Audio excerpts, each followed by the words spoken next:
সকাল সকাল আমরা সবাই রেডি, সঙ্গে গোপীও রেডি। আর আমরাই চলে এসেছি শিয়ালদা স্টেশনে।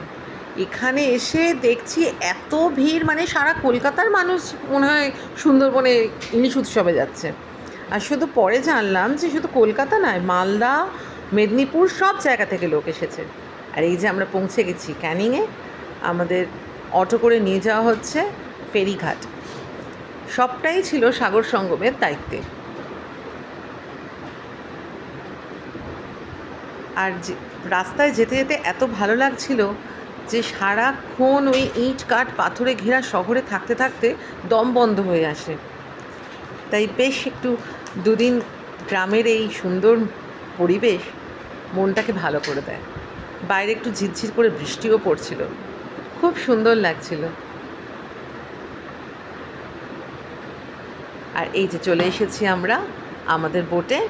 আমাদের বোটের নাম ছিল আমিনা। ভীষণ সুন্দর ছিল বোটটা, বেশ সাজানো।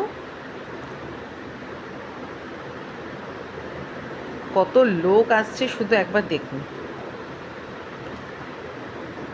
ঠিক ঠিক করছে লোকে, এখনও লোক উঠেই যাচ্ছে।